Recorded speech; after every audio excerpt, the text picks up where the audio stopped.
Chemical plant may be advised to alter it.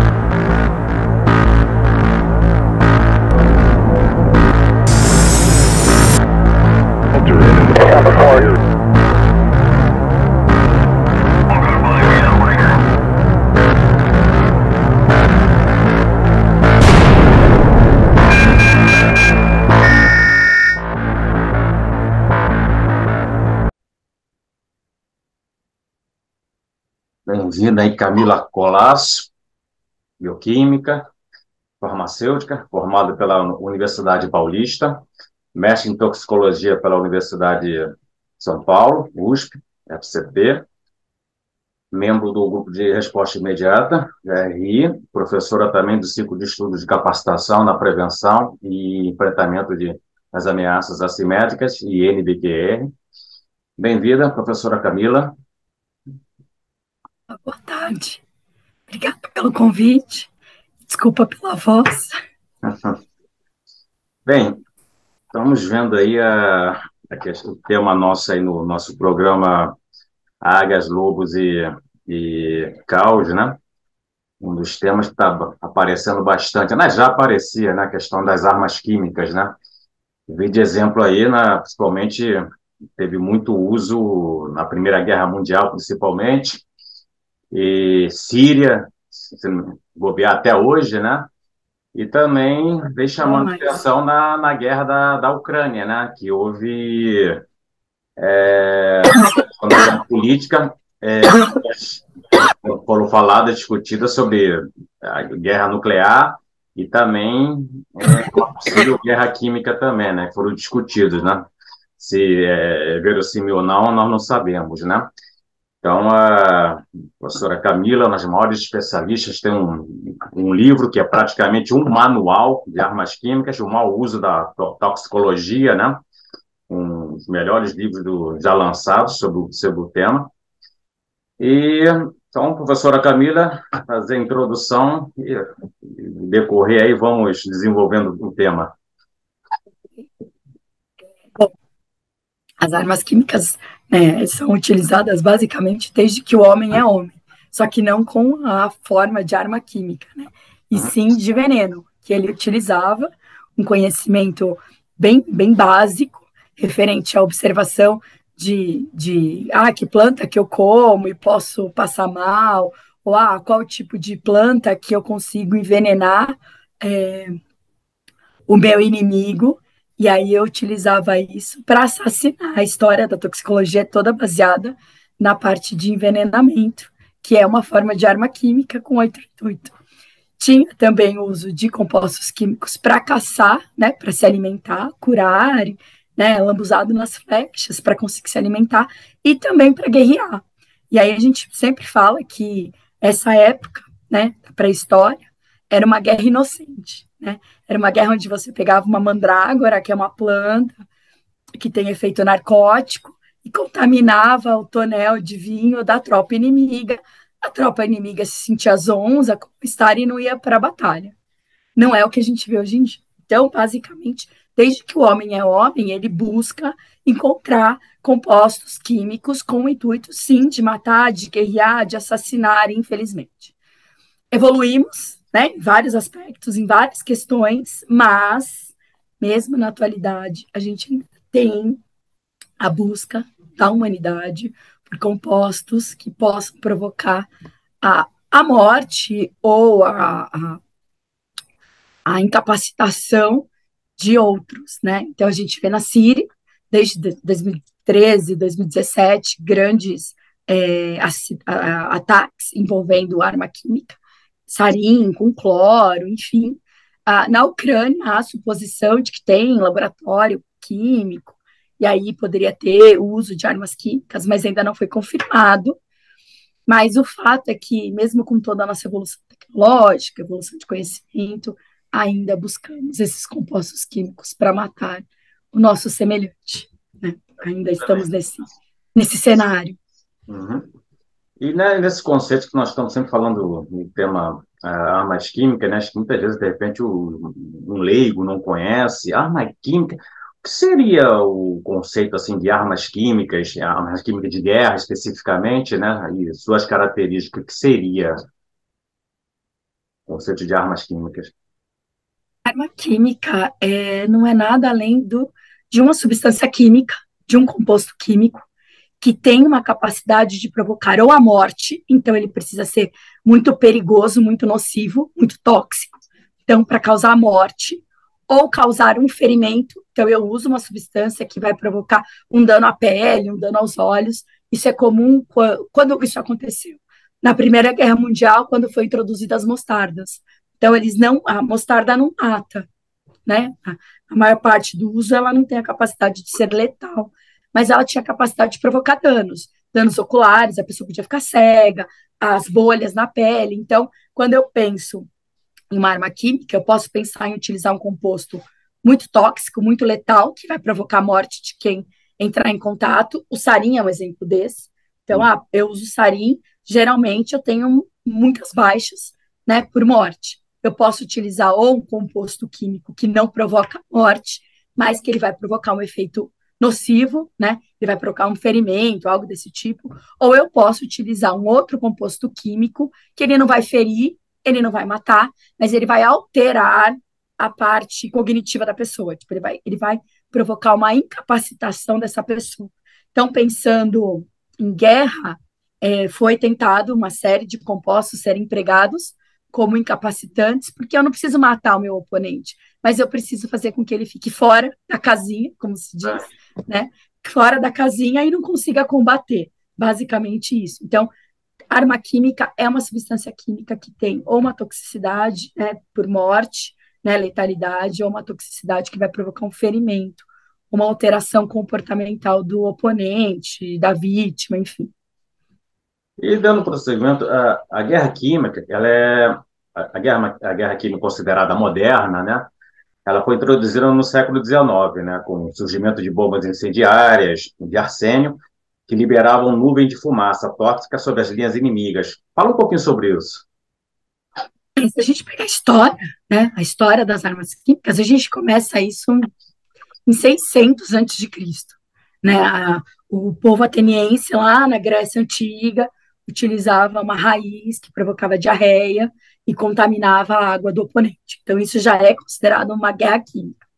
Com o passar dos anos, né, entra a revolução ali, conhecimento maior, e aí a gente tem no século, né, XIX compostos industriais que, por observação, por verificar que pessoas que utilizavam, né, passavam mal, se sentiam mal e tudo mais, acaba sendo empregado como uma arma química. Então, o que é isso? É o cloro. O cloro que é utilizado até hoje. O cloro que é utilizado para fazer o quê? Água sanitária.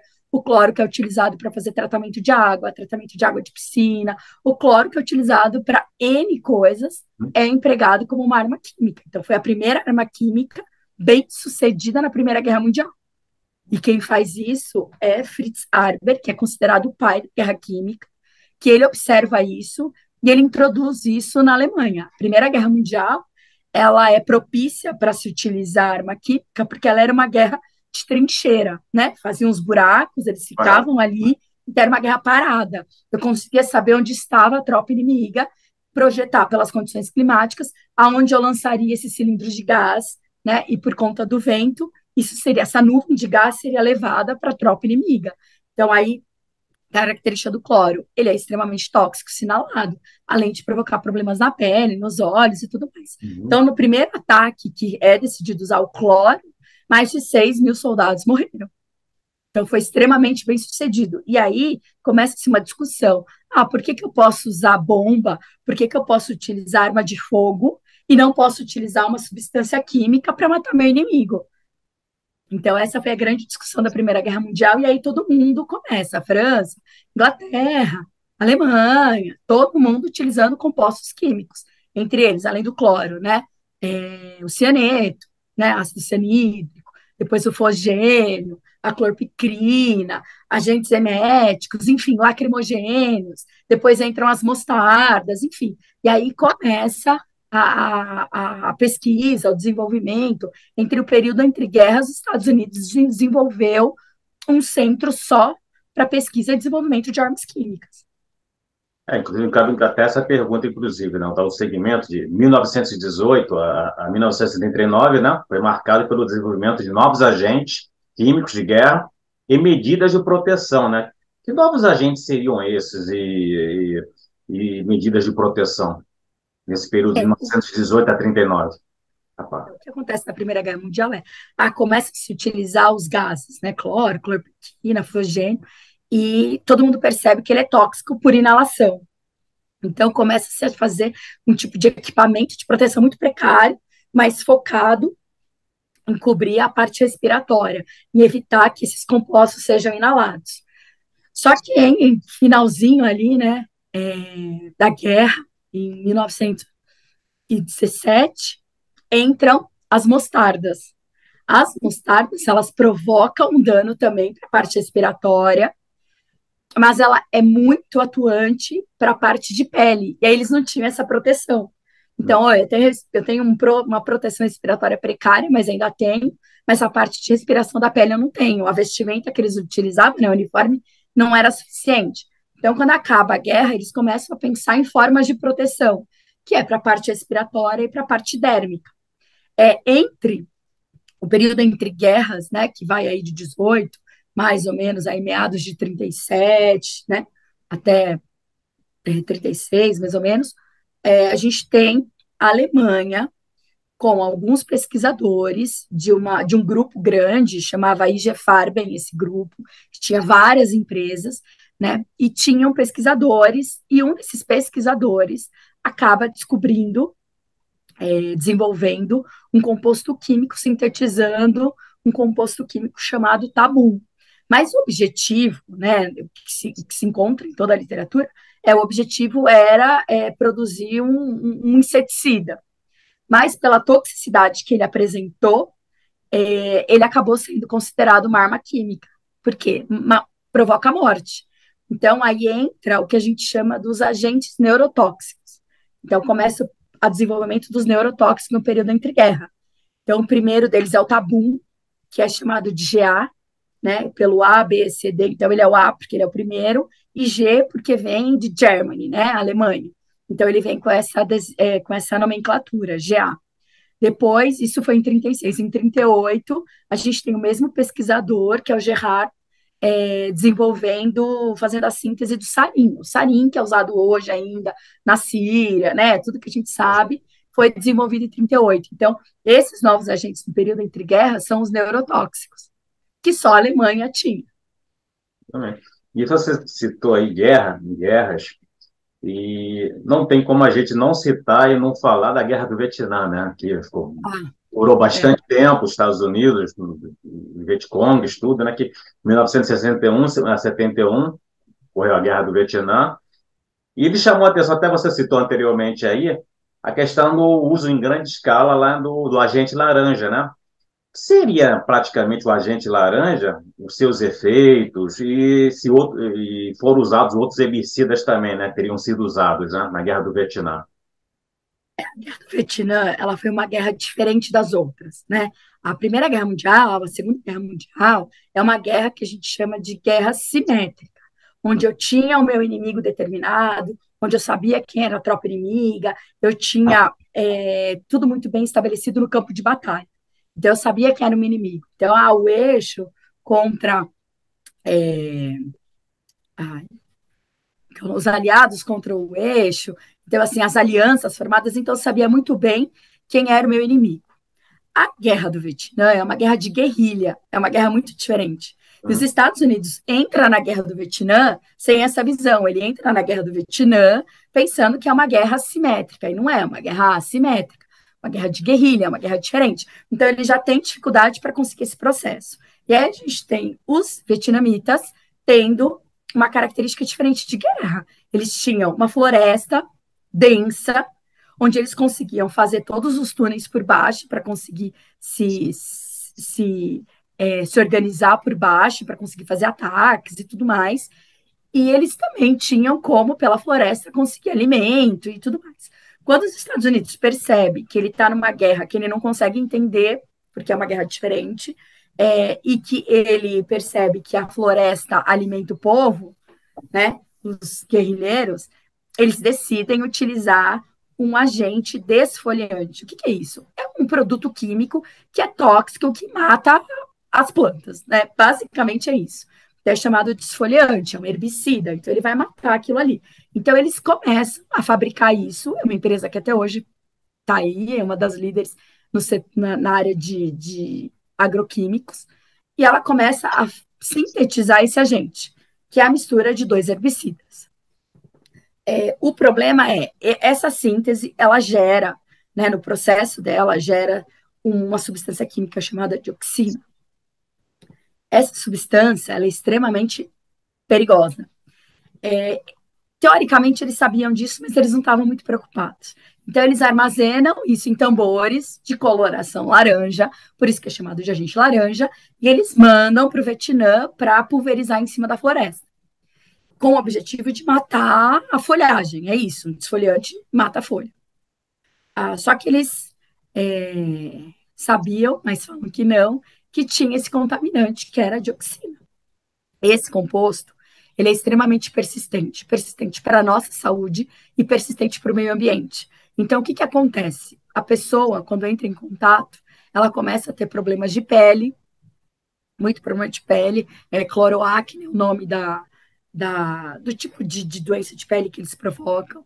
É um composto que provoca câncer, que é mutagênico, que vai provocar toxicidade para a reprodução. Então, é um agente extremamente perigoso e também persistente para o meio ambiente.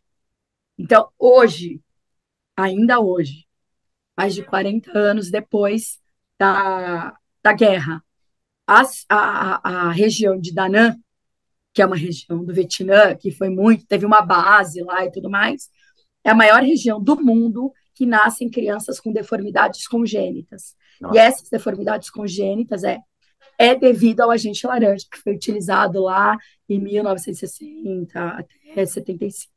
Então, esse agente ele tem essa característica. Ele contaminou o meio ambiente, então está contaminado ainda com essa substância, e ele provocou defeitos genéticos, porque ele passa de geração para geração, porque ele é persistente para a nossa saúde humana. Então, de forma resumida, basicamente é isso que aconteceu. Que os Vietcongs eram extremamente estratégicos. Eles, dentro da floresta, tinham uns túneis, né? Vários túneis também. E não entra só a questão química também, como biológica também, né? Que eles preparavam armadilhas, né? Armadilhas com estacas e jogavam fezes, né? Aí, no caso, uma contaminação biológica também, tudo, né? Sim. Então, quer dizer, os soldados americanos sofreram todo tipo de azar que poderiam ter e acabou sendo praticamente uma guerra perdida para os americanos, né? Praticamente, né? Perderam. Tanto que eles abandonam. Exatamente. E a questão química e biológica, né, que foi bem evidente, né? A estratégia dos Vietcongs, acho que os Estados Unidos não esperavam eles imaginavam que ia ser uma guerra fácil, Sim, que ia durar pouco, que ia ser fácil, que eles iam dizimar o Vietnã, mas eles não contavam com a parte de guerrilha, que aí faz toda a diferença. Também tem relato de uso de napalm, né, que é um agente incendiário, tanto que a vietnamita é o símbolo até hoje do que aconteceu, que é aquela imagem que ela corre criança, nua, toda queimada, que ela já fez mais de 50 cirurgias, e hoje ela fala para o mundo inteiro como é sobreviver, como é passar por isso, né? Que ela perdoa os americanos e tudo mais, enfim. Mas o napalm também foi utilizado. correto. E em 1985 ocorreu a decisão, né, de produzir armas químicas binárias, né? E o que seria, basicamente, essas armas binárias, quais os seus efeitos, né, e características delas, no caso, em 1985? Então, as armas químicas binárias, o que aconteceu muito com elas? Como a gente já tinha acontecido alguns acidentes, né, com agentes que estavam próximo do local, sabe, vazamento de bomba. Na Marinha dos Estados Unidos aconteceu um acidente, né, que ficaram mais de 23 militares feridos, né, um civil também foi ferido, porque explodiu um morteiro que continha sarin. E aí eles começaram a pensar em formas de conseguir melhorar esse processo. Então eles decidiram dividir. Então, em vez de eu transportar esse sarin já pronto, que se ele rompesse novamente, ele ia provocar morte, ferimento e tudo mais, eles decidiram meio que deixar pré-preparado, mas em dois recipientes diferentes. Por isso que é binário, 2 recipientes diferentes. Então, na hora do uso, eu misturo aquilo ali para formar o sarin e lançar. Basicamente, começou desta forma. Porém, né, durante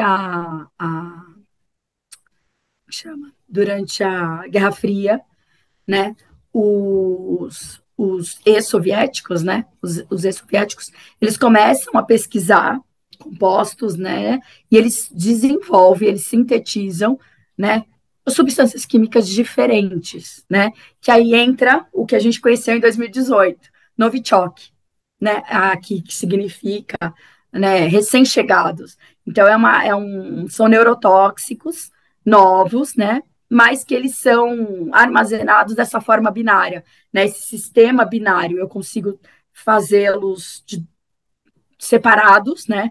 Compostos químicos separados, que quando eu junto para fazer o lançamento, ele se transforma na arma química, e isso tem uma segurança maior durante o transporte. Né? Ficou conhecido, como são Novichok, não, mas a gente já teve sarin armazenado de forma binária. Inclusive, o Novichok, não podemos citar uma questão do Novichok, muito usado pelos russos, né? Especialmente pela Porque foi sintetizado lá, né? Mais ou menos entre 70, 80, e os ex-soviéticos pesquisaram. Eles têm muita coisa, né? Eles pesquisaram muitas coisas, mas assim, a Alemanha teve muita coisa, mas qual que é o histórico da Alemanha depois da Segunda Guerra Mundial? Ela abriu os arquivos e ela fala abertamente, condena tudo que aconteceu durante o período nazista, que foi uma das épocas mais horrendas da nossa história. A Rússia, né, que agora é Rússia, mas era União Soviética, ela cai, tem todo o processo, mas ela ainda não abre tudo o que aconteceu. Então, assim, a gente descobre quando aconteceu lá em 2018, em março de 2018, o envenenamento do ex-espião russo. Aí todo mundo descobriu que tinha os Novichok, porque nenhum sabia.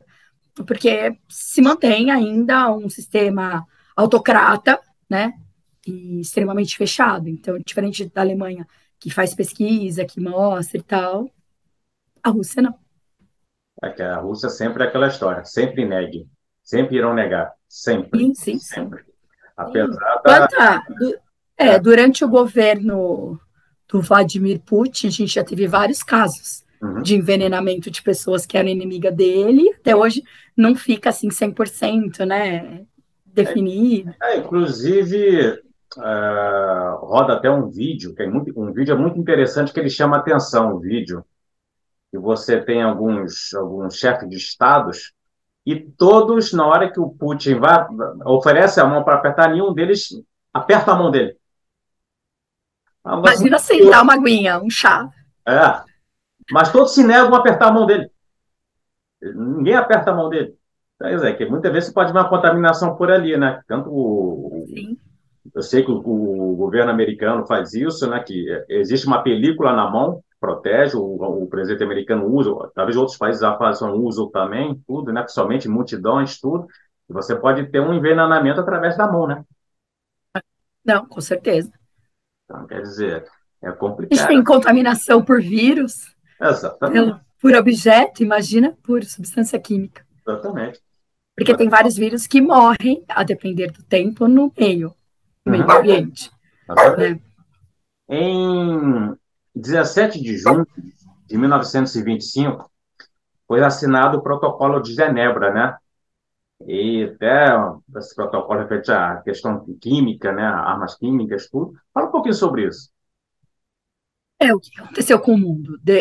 Ali, depois da Primeira Guerra Mundial, começam-se a definir protocolos de comum acordo com vários países para tentar selar uma paz e todo mundo, né, ser signatário desses acordos, desses tratados, para melhorar o mundo. E aí, em 1925, é feito, né, é definido um protocolo para proibir a utilização de armas químicas. Mas, assim, era focado em proibir o uso. Então, numa possível guerra, num possível embate entre nações, né, não se utilizar armas químicas. Mas ele não tinha como definido nesse primeiro protocolo a produção, a estocagem, as pesquisas, desenvolvimento de novos compostos. Então, isso é a convenção em 1925. Eu junto vários países, eles assinam e falam que não vão utilizar. Por quê? Porque é considerado perverso você utilizar armas químicas contra seres humanos. Um minuto.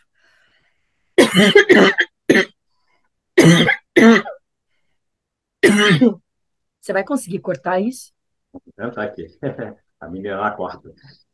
Ah, E, e, então, nessa, e nessa questão, é interessante que o protocolo, né, é 1925, mas nós temos observado aí a questão da Síria, o Iraque, tudo. Na sua opinião, na sua análise, você acha que eles estão cumprindo, ou estão cumprindo em parte, ou muito pouca coisa? Que pelos acontecimentos que nós estamos observando, a geopolítica, tudo, né? A impressão que passa é que muitas vezes se assinam protocolos, documentos, e na prática nós estamos vendo que descumpre. E o interessante, muita gente fica preocupada, que parece que não acontece sanção alguma para o descumprimento de então, protocolos de tratados. isso foi em 1925. Mas Uhum. depois disso, o protocolo foi se desenvolvendo, e aí em 93 a gente tem a definição mesmo do protocolo com o objetivo do quê? De proibir desenvolvimento, produção, estocagem, emprego. Então aí junta tudo, não só usar, junta tudo. E aí os países se tornam signatários, né? Praticamente todos, exceto uns aí mais problemáticos. Então o que a gente tem? A gente tem estados partes da convenção, que são 193. Nós temos estados signatários, mas que não ratificaram, que é o caso de Israel. E nós temos estados que não são signatários, que aí entra Egito, Coreia do Norte, Sudão. Falar de Coreia do Norte não precisa nem. Não precisa, tem que ter escrito Coreia do Norte, a gente precisa discutir por que não está, né? Então, aí o que aconteceu? A Síria não era signatária. Com aquele ataque em 2013, em agosto de 2013, que mais de 1.000 pessoas morreram por ataques de sarin, que foi verificado, foi sarin mesmo, com uma pressão grande, o governo lá do Assar Bassal, lá, sei lá o nome dele, né, o autocrata lá, ele assina, se torna signatário, aí a convenção, o pessoal da convenção vai lá, destrói o que ele decidiu que ok, pode destruir, e assim estamos. Ao meu ver, não é uma exatidão, é ao meu ver. Para mim, existem vários países que são signatários, mas ainda tem, tá? Por quê?